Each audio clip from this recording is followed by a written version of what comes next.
good, everyone? Welcome to the L.U.V podcast. You have your host here, L.U.V Jones. And it's your boy Drake. And today, we got a very special guest today. We have Supreme from AVegansParadise. How you doing, bro? Peace. I'm doing well. I feel good. And for the viewers at home who may not know who you are, you mind introducing yourself? Absolutely. I'm actually wondering if I should close this door before my kids run in. But I can keep it moving, I guess, till further notice. My name is Supreme. I also go by Sri Neptune Love Wisdom. Me and my wife own and operate a health and wellness business called Supreme Essence. On IG, we are AVegansParadise.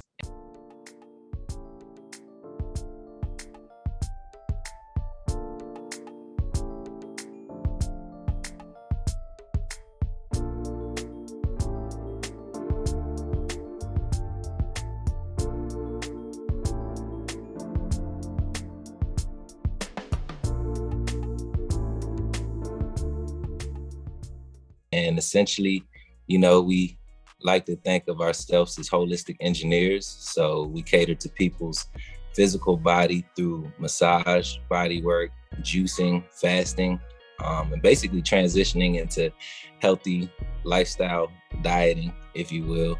And we also do, deeply mental and emotional spiritual work, trauma-informed spiritual work, with the focus in early childhood developmental disruptions, conscious relating, conscious parenting, and essentially allowing people to release stories that may hold them in bondage in the past, and kind of dealing with the psychosomatic or body-mind aspect of that and how it shows up in people's present reality.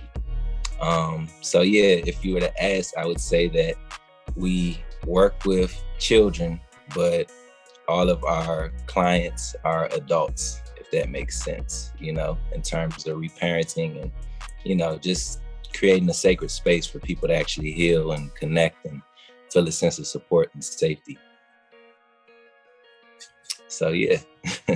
That's hard, man. Bro, that's really like life changing for It real, is. bro. Like it's like on a community level, bro. Like that's life changing. That can change communities by the dozen, by the hundreds. Like you can change the way we as a people like think about mental health and the way that, like how we eat, what we eat, and how that can affect the way that we act. Yeah. For sure. Yes. Oh, go ahead. I was just gonna say yes. It definitely is like very, very far-reaching, man. Because I'm realizing more and more, like as we continue to like even do like this work, in groups, it's like these groups represent families, and a lot of us come from families that,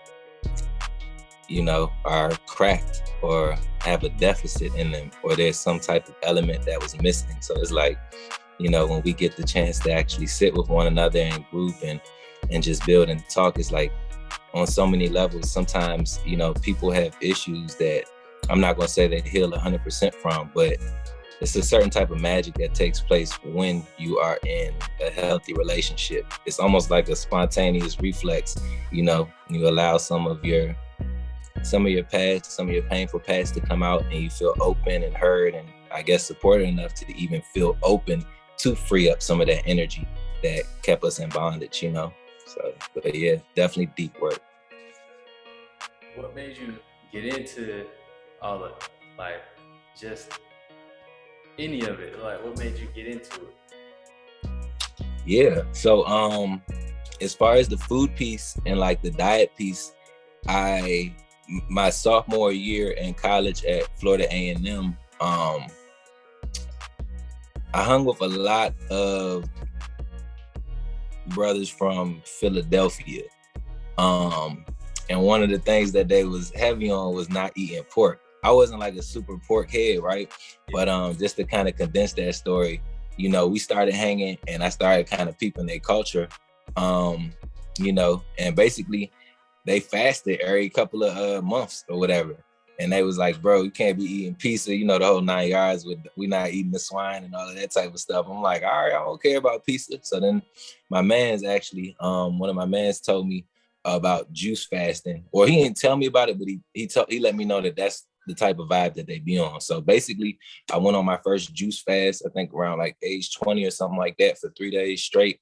And it was just kind of an immediate appreciation and understanding of what happens when you stop eating food, but you're still nourishing yourself, you know? In so many words, I feel like I was a little bit more intelligent, a little bit more open. My energy was a bit more expansive, and I felt like mentally I could grasp things even better.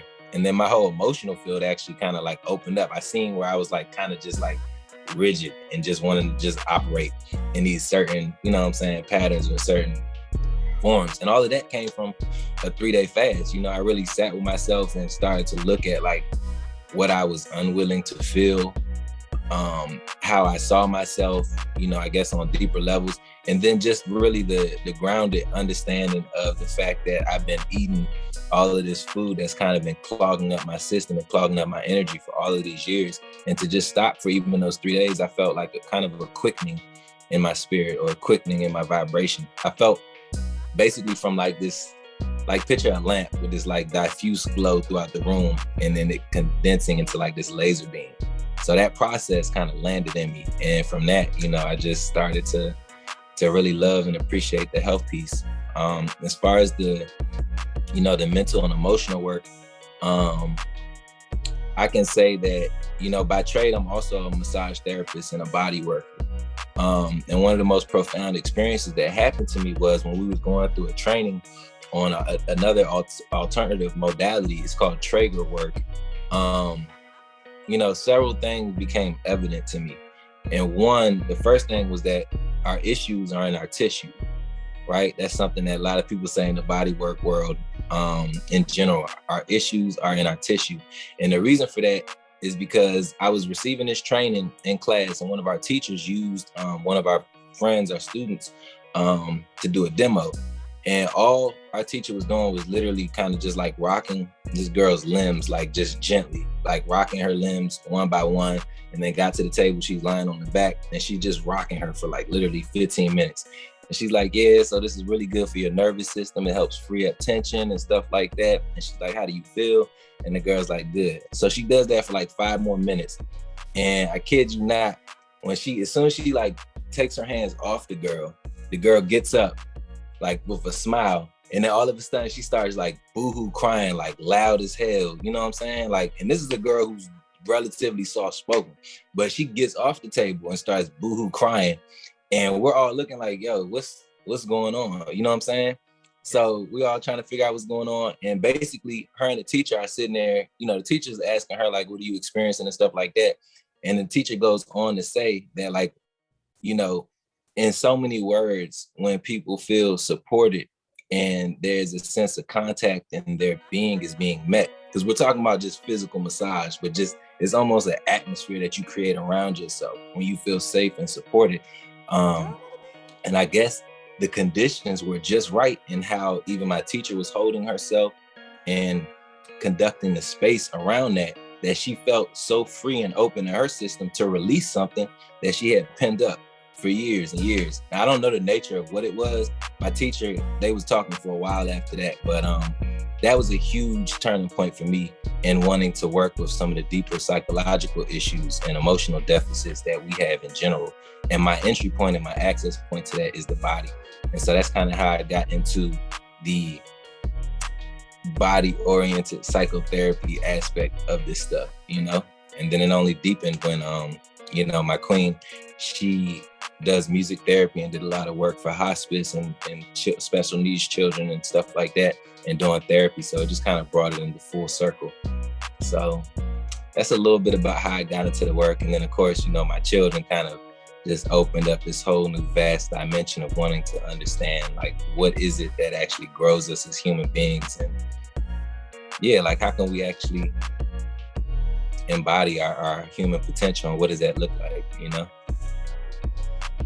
So would you say, like, people who have like just so much pent up anger, they just you know, we all know a person who just seem like they always angry. Would you say like doing like even like what you were saying, like a 3-day fast of some sort, would that kind of ease some of that tension out of them? A 3-day fast could, but the beauty of this and of the work in general is like you can do very specific things with the emotions that you have, right? So if you think about it, we're like very sophisticated animals. So in the wild, if I have anger or I need to show aggression, it's literally because something is a threat in my system. And you know, the interesting thing about humans is we're the only ones in nature that will freeze these natural impulses that come out of our system in time. And so it'll come out when you're in a conversation with your girl, with your mother, with your father, with your friend.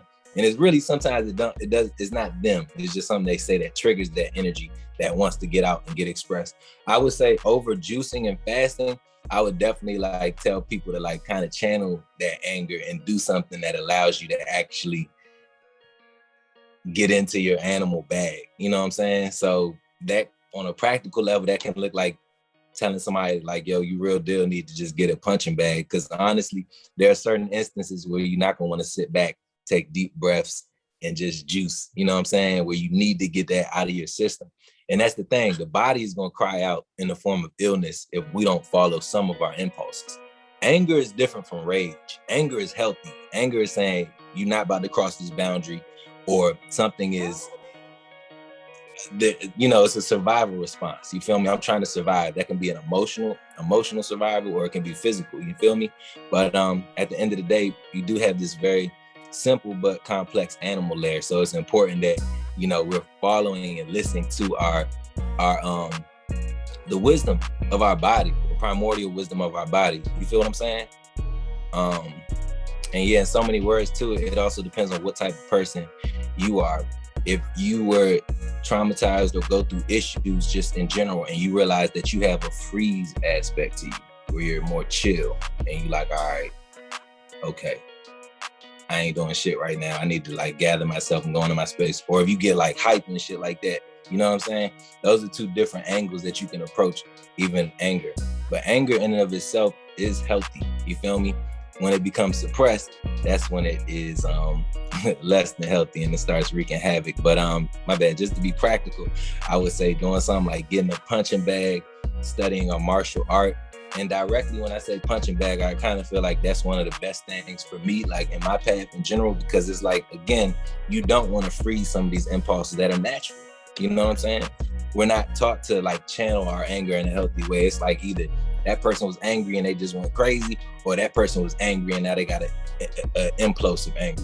We're not taught enough in our culture to honor our animal impulses and our animal instincts in a healthy way. Because if you look at it in nature, you ain't gonna see no lion be like, all right, bro, I ain't gonna fight you, bro. You could just have the shit. You know what I'm saying? Like, it's gonna be, and that's the thing, like we need to like kind of like reframe, you know, even this, the thought of anger, you know what I'm saying? Not like in our conversation, but just in general.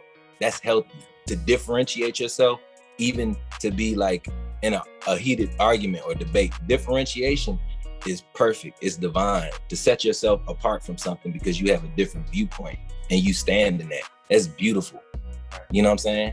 That and courage and even being able to, you know, channel your anger, that has a certain biology and physiology to it. Your body does not look the same as somebody who doesn't express their anger in a healthy way. You know what I'm saying? So yeah, in so many words, the fasting and the juicing, it will help because the juice, you know, specifically fruits, they have a lot of the precursor elements to neurotransmitters in our body. So the feel good hormones and stuff like that, you're gonna be basically gonna have 100 guns, 100 clips to be able to make whatever chemical combinations in your body to feel good. So yes, the juicing does help, but for anger, because it's so sharp in nature, I would definitely, you know, tell people you want to be hands-on. You feel me? Right. Okay. That's interesting. Yeah, for sure. I'll say for myself that I need an expressive way. Like so, I need that. So if it's like going to play like basketball, for me like Yep.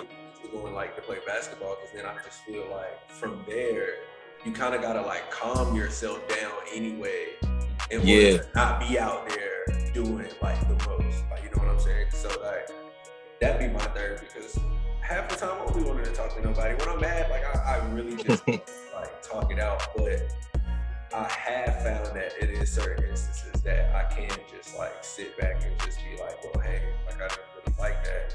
But it still don't be fulfilling. I don't know, like I still gotta have something. I gotta have that. Like, I need it. And then I'm cool, because it's like, it don't even have to be like I need an hour of it. Like I could just go outside and just do if I can do like a boxing routine or something. Right. Boom.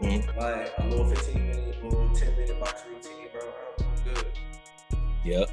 And come back in the crib, and now like I can think clearly. And people look at that like, why you doing all that for? It's not that, but that's my healthy way of like dealing with what I'm dealing with. Like, would you rather me do that or like go out and like harm somebody or harm myself or like do something? Like, kind of got to look at those in a different light, like how people deal with their anger. Yeah, nah, for sure, man, for sure. And it's healthy. You know, the thing about it is it just has to get normalized, you feel me? Because this is a completely different, you know, neuroplasticity and chemical pathways that get activated when you're supported in your anger, you know what I'm saying? As opposed to people even looking at you like, bro, why you zapping out right now? Like, you know? Because it almost puts you like in defensive. Like you're defensive and now you're angry. Like you're two things now instead of being one thing. Instead of like if somebody was, like I said, to embrace you, you can kind of like feel like you can express that anger and not be judged for it. Right. Yeah. And that's cool. Then that's all people need, and then they can just talk to you after. Yeah, nah, exactly, man. It, you know, at the end of the day too, it gets into nervous system regulation. Like how you was talking about, you have to play basketball. Because it gets into the body. Like you cannot just sit. You can't. You can't sit in it. It's not healthy at all. It's not healthy. Yeah, and it's not healthy. I developed, well, I ain't gonna say I developed, but I had that habit of holding it in. You know, I didn't have. Same here. And a lot of people do. Like they just had that habit of holding it in because they, you know, they want to. Sometimes being a bigger person, you take on so much, a lot of weight because you're not expressing yourself in that moment the way you should have, or you just ball it in, and sometimes that could lead to you about to explode on like the next person who do it. So I feel like it's definitely important for you to have that outlook right then and there. Go ahead and get it off for you so that way you're not carrying it. Cause then, like, I think of it like a book bag. The more books you carrying, the more it's gonna weigh you down. So it's just like the more anger you're holding in, is the more it's gonna weigh you down, and then to the point where you're gonna explode or drop the books. You know what I'm saying? So I try to. Like I just probably just need a moment. Like I go take a walk or something. Like, and I'm probably need to step it up and get like a boxing routine or something. Just step it up. Yeah. Not for sure, man. That's what I'm saying. Like all of our healing is very specific, even to us. You feel me? Because only you know the way that you've armored yourself and like created defenses, and you know your defense mechanisms and your coping mechanisms. You feel me? So yeah, definitely is but even walking too, bro, one of the main things too about this is like opening up and moving your body to be able to express this stuff too. So I mean, walking does it for sure. I was just mentioning something a little bit more vigorous and aggressive. You feel me? So it's all good. It's all good. But now see, it's like on the wisdom to be able to be like, to get curious with your own shit and be like, yo, what? Because you ain't gonna be thinking too much. So it's good if you just have a go-to, like, all right, I'm pissed off, I need to go put the gloves on right quick or something like that. You feel me? But yeah, bro, you already know, like I will go out here. Thankfully, the family, like we kind of know and stuff. I still got to worry about like neighbors and people at the park, but I will fully go throw a whole tantrum, not directed towards nobody, but like on my crazy man shit out in the woods. You already know, yelling, all of that shit. I'm really very much about like rewilding our system. You know what I'm saying? I think when you told me this before, but I'm going to reiterate that. When kids throw a tantrum, because you was just talking about throwing a tantrum. it's a it's a form of release for that child.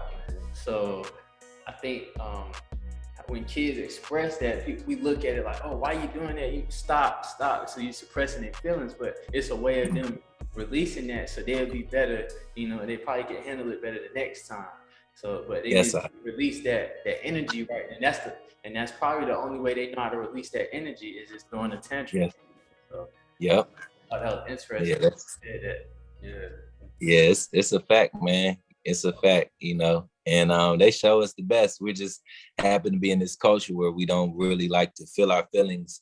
Um, you know, it's funny because it's like, you know, more women would be like, feel you need to get in touch with your feelings and stuff like that. But also we do have this culture where it's like, yo, I'm not even about to get into that. And so when even children start crying, you like, yo, go to your room. I'm not trying to hear that. But literally, like, the way out is through. The way out is in. You know what I'm saying? Like, it's a big difference between, like, if my son is over here crying, upset about something, if I tell him to go work that out. Basically, what I'm saying is go work that out away from me. I'm not trying to hear that if I be like, go to the room or something like that.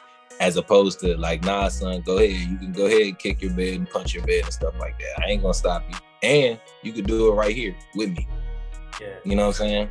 And that's a major thing, because think about it. Remember, like, bro, who did you go to and talk to when you were sad or upset when you were 7, 8, 9 years old and talk to? Or nah, it just wasn't there. So some of these impulses get frozen in time in our nervous system. You know what I'm saying? And so, yeah, bro, that's the key. The key is, you know, in so many words, a healthy relationship, right? But also like movement. You know, it's very specific things that start to happen to our musculature and our nervous system and our fascia when we start freezing those impulses and stuff. But yeah, bro, you're definitely right, man. So would you say, like, what is like a form of healing though over time? Because you talked about how to release that energy in that moment, but what is a way for like people to heal those like traumas over time? Like, what is a way, or what are some ways they can heal that over time? So it's such a broad question. It's a good question. I'll say this and then I'll try to flow into it. But essentially, you know, the most healing thing for us, for people, it doesn't matter really what trauma it is in particular, is a healthy relationship, right? Yeah. In relationship, you know, we're molded, we're shaped, we are created. In so many words, even your body is a type of crystal, a liquid crystal that's molded based off of experience. And if you think about it, just in the dynamic, like even on some yin and yang, like in this field that you create between two people, it's like a field of waves of intensities and subtleties and feelings and frequencies. And it's this dynamic play. And in that play, we create certain hormones and chemicals that actually create pathways or fuse old pathways in us.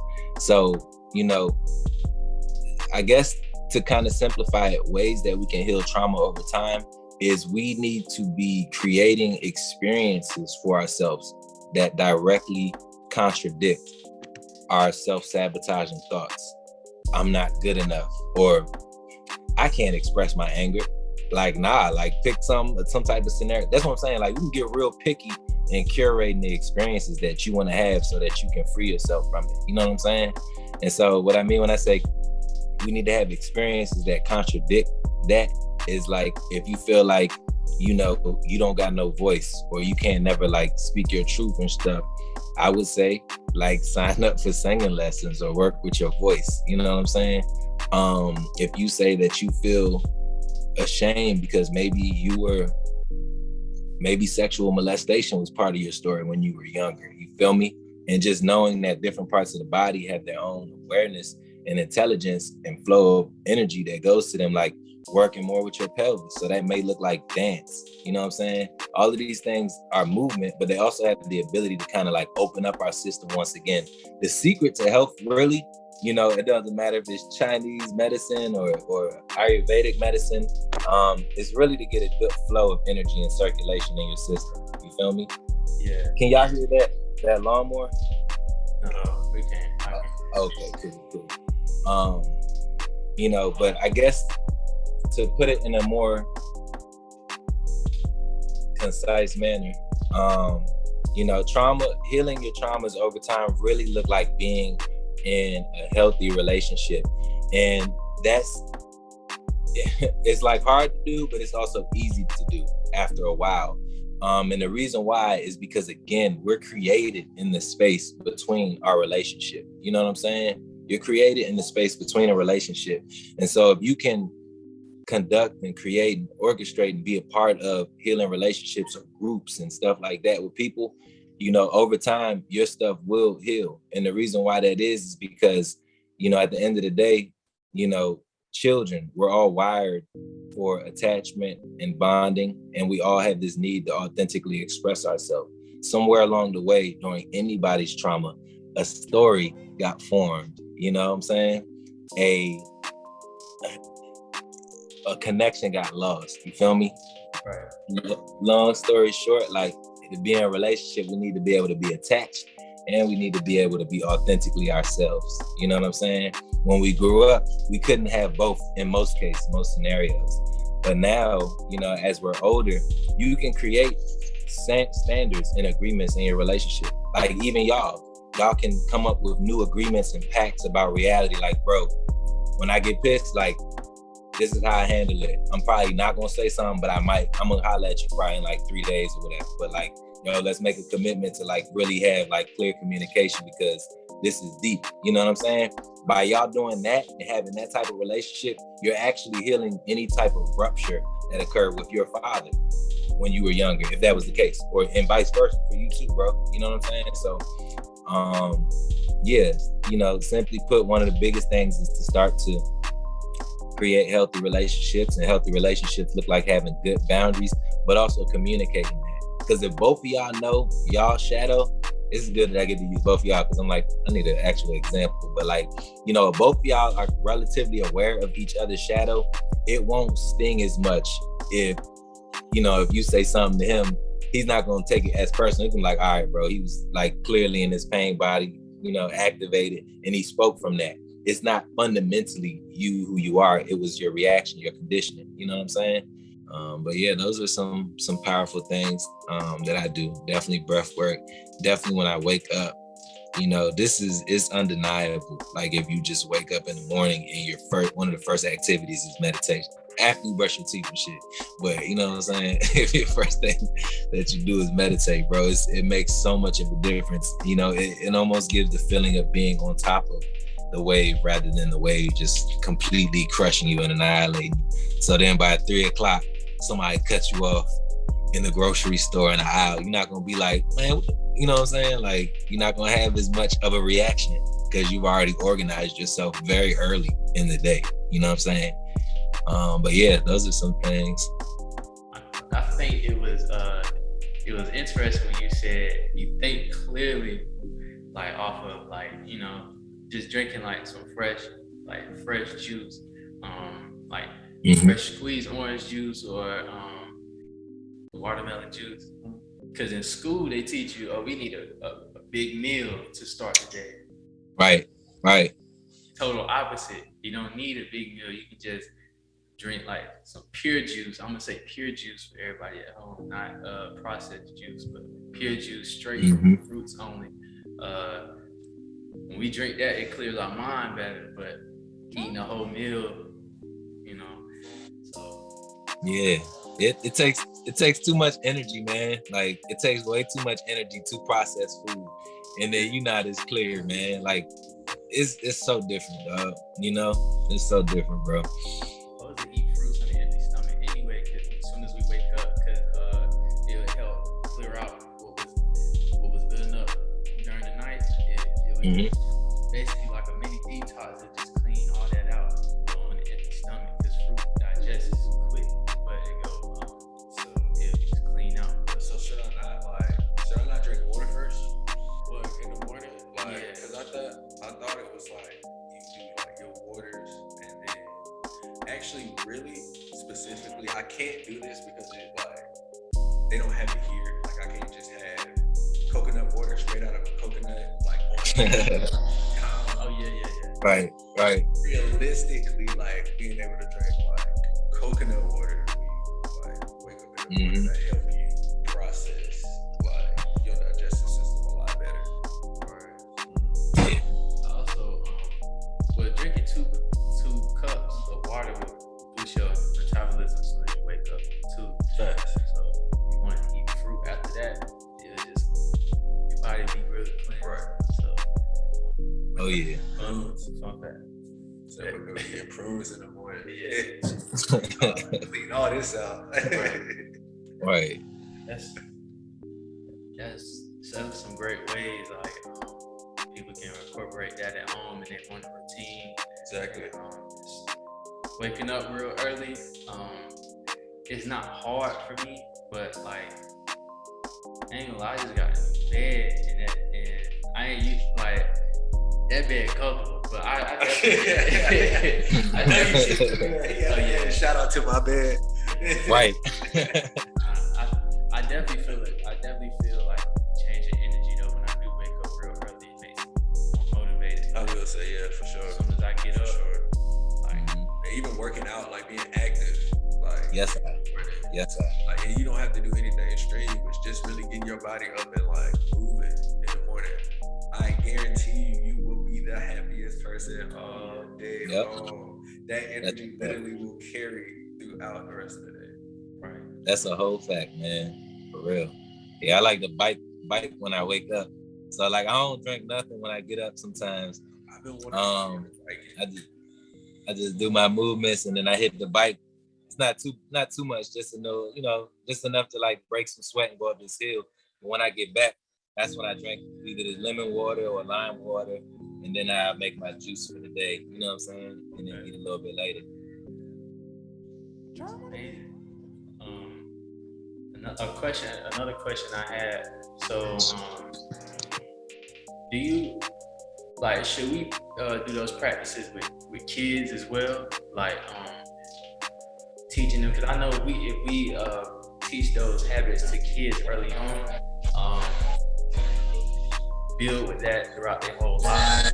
I know certain people, they have childhood traumas that's physically stuck at that age, at that trauma age. I think Yes, sir.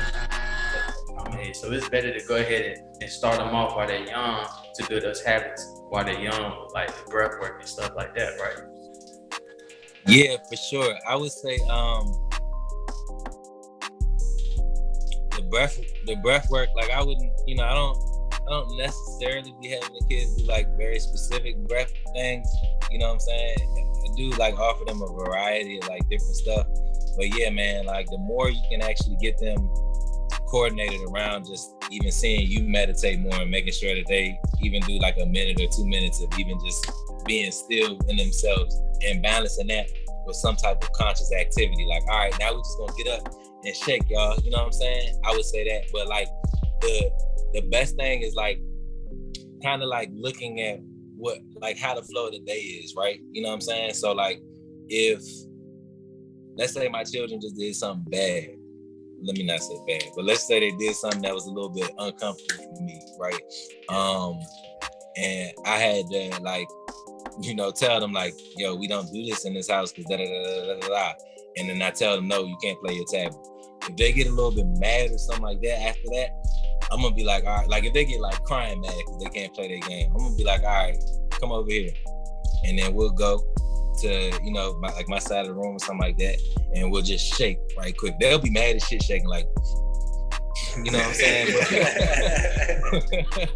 But it's like at the end of the day though, it's not gonna stick with them. And then from there, you know what I'm saying? That's when I would add something like a certain breathing meditation or something like that, But yeah, I would say definitely, bro, like just getting in the mindset of doing all these different things that you do with yourself, with your kids. Again, this path is a path of integration. You know what I'm saying?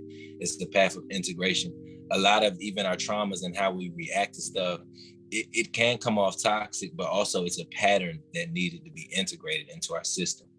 You feel me? Okay. Like you don't just kick your angry inner child out the house. You integrate. You know what I'm saying? You integrate. But yeah, I would definitely say doing this with the kids, giving them juices. You see it, man. We get the kids over here making salads and juices and smoothies and ice cream and stuff like that. And yeah, so it's very real. They get their hands on it and then just making it fun. You know, the beautiful thing that emerged out of one of our sessions was like, I was telling the kids like, to y'all lead a meditation or energy practice and like, let's see where that goes. And I became the student and they became the teacher and it became fun. In that moment, I kind of dissolved like my whole, in essence, not really, but I dissolved even my parental, like, y'all should do this. It was like, nah, like I kind of just like dissolved into like flowing with what was going on. And then that gave them a certain level of mastery over what they were doing. So now they have inherent meaning off of what they do. So when they get 16 years old, 20 years old, they can be like, yeah, you know, we kind of been doing this. So like, let's do it like this. Da, da, da, da, da. But yeah, man. That's interesting. Yeah, it's hard. Of course, I didn't grow up doing that. Like the breath work, I didn't know anything about that as a kid. So I think that would definitely help. That's gonna help out a lot of kids like moving forward. Thanks so much. Mm-hmm. Just like the different ways of how they express themselves as a kid, instead of it being just stop doing that, stop crying, stop you know, let them get it out. You know what I'm saying? Let them get that energy out right now, and then have them do like a quick meditation and shake it off. I think that's amazing. Yeah. We are like in every sense of the word, like completely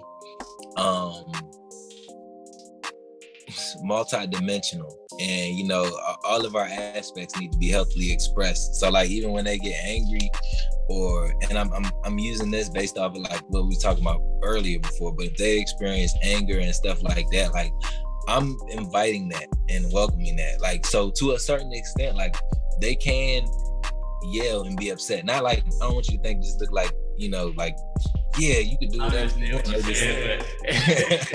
But like, if you think about it, like they are conceptually in their mind, they have complete freedom to destroy me, to destroy this figure that is causing them some type of stress. And I have to like be healthy about that, because I need that from them to turn into this warrior impulse as they, especially my boys, as they become older and they start to embrace that warrior archetype or embrace that king archetype. They're gonna need to know how to let their warrior go, but also keep their composure so that they're gonna need to know how to let their warrior go, but also keep their composure so that they can govern their kingdom. You know what I'm saying? Right. Okay. And That's a tough way to put that. yeah, that is. They're gonna need to know how to let their warrior go, but also keep their composure so that they can govern their kingdom. You know what I'm saying? What were some of the best resources that like helped you along the way? For sure, man. My teacher and mentor, Dr. Urvis Latham, he was kind of fundamental as far as the food piece. And like respectfully too, like he's raw. He's been raw for a while. So he didn't necessarily teach me how to be raw, but being with him in resonance with him and kind of seeing how he lives, it definitely like pushed the envelope in what I thought was possible. Here's a man who like, you know, clearly is spiritually rich and wealthily rich and lives where he wants. He's bougie too, like in a good way. He's like, yo, you trying to come to the States? He's like, brother, I'm not coming nowhere that coconuts don't grow. And he means that, you know what I'm saying? And it's just like, you know, and I'm saying he was a resource to me just in terms of like, you know, throwing the diet piece together and stuff like that. But just in general, for health and healthy living, and to see how to be able to create very healthy and tasty meals that don't look like, you know, Burger King or McDonald's and stuff like that. That was a resource that I draw upon, Dr. Uri Latham. Like if anybody want to look him up or anything like that. And are you talking about like practical like resources that I use every day, like some meditation or something like that too, or like people, or just like that was a pretty good resource too. Yeah. Dr. Latham, actually, I watched the video. That's where I got the coconut water came from, because I watched the video when he did the interview. Yep. But yeah, so my bad. Just if you could help me, like when you said resources, what do you mean exactly, bro? Like, you know, when you're speaking about like becoming like basically with the therapy and stuff, like did you read any books or? Oh yeah, for sure.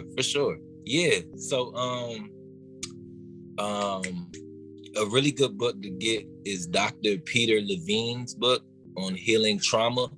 He has a trauma therapy form called somatic experiencing. And in it, he kind of finally details aspects of the nervous system and how you work with people's dysregulated nervous system and where these patterns actually emerge from earlier on in life.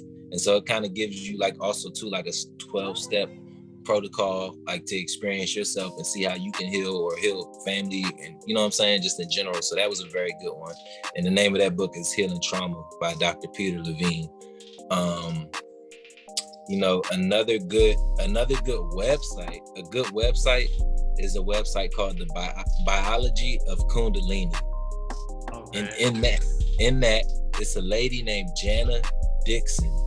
And she like literally goes throughout this website. She has a book that complements the website, but she goes throughout the book and literally like identifies like the physiology of your spiritual awakening and what it looks like how you can manifest physical illness, even if you are like on this ascended spiritual path, you know, and different practices that you can do with yourself to actually become more sensitive to intuition, become more open in your energy, and essentially like working with your heart and working with your body consciously. So that was another good one. The website and the book is called Biology of Kundalini. It's a book called The Celebration of Breath by Sandra Ray.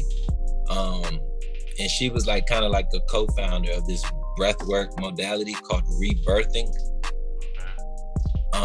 And it's just so deep because, you know, they get into a lot of, you know, freeing our breathing pattern, dismantling our own death urge. It was a lot of interesting concepts in that book, you know what I'm saying? And she talks about how working with your breath, you can essentially free up some of your defensive survival mechanisms and reactions that we have. And it's all based on how you came into this world, most of us with a shallow breath instead of this deep expanded breath that allowed for us to experience reality in its totality as opposed to being in defense with it. But the name of that book is Celebration of Breath by Sandra Ray. But yeah, those are some pretty good resources. And then of course, you know, Queen Afua, Sacred Woman. I'm always gonna tell people to grab that book. I even read it as a man and I was kind of like blown away by how profound and deep it was. But definitely, you know, she has a book called Man Heal Thyself. So men or women listening, in those books, there are, you know, gateways that you take yourself through in terms of self-love, self-care, and repairing trauma and things like that. So, okay. I'm definitely gonna check those books out. Thanks. Just found it on Amazon. Yeah. Definitely gonna check those books out. But, yeah. All right. So in this part of the podcast, it's called the Fast Five.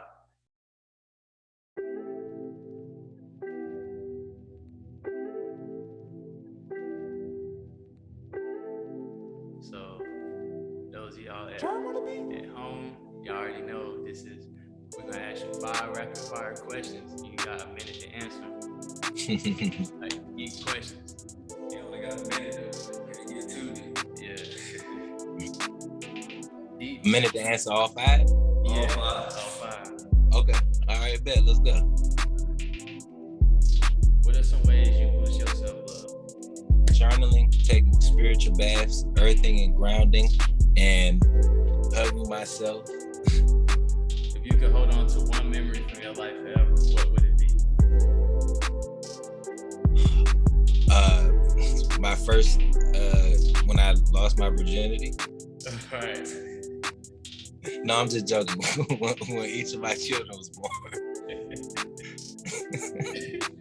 How would you like to be remembered? As a father and somebody who created sacred space for people to experience their own perfection. Okay.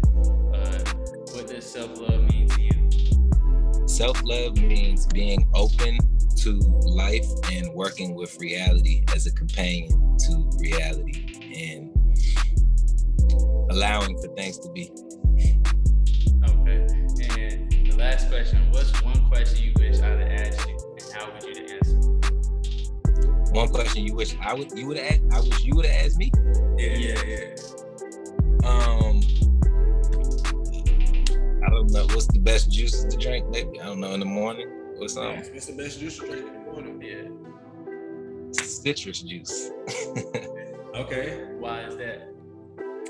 Citrus is like they're like some of the most aggressive cleansers in the plant kingdom in general. You use citrus for industrial cleaning products, but citrus kind of cuts through the mucus, basically. Yeah, for sure. That's why you were saying that you were drinking the lemon water, lime water. Yes. Yeah. Yes. For sure. Okay. And what's next? Like, what do you have in store for like the foreseeable future? Yeah, man. So, business-wise, we have this conscious couples retreat coming up into my seat in September. We have Yoga the Soul retreat popping off in October. We have our raw vegan and juicing retreat that's happening in January. I'm creating a detox program right now, and I'm also creating basically like a spiritual personal transformation course as well for people. And in the foreseeable future, I'm looking to take some type of Mecca, some type of pilgrimage to a holy place, not in America. And I'm kind of like super geeked and amped about doing that. So, yeah. But where can the listeners and the viewers find you at home? Yeah, absolutely. Our website is Supreme Essence pfw.com. And then of course our handle for IG is AVegansParadise. And we work and operate for the most part out of Atlanta. So, if you guys ever want to drop in and build or, get some work in or whatever the case may be, just hit us up through the website and that'll go to our email, or just hit us up on Instagram and drop a message and we'll connect. We love community, we love building together. You feel me? So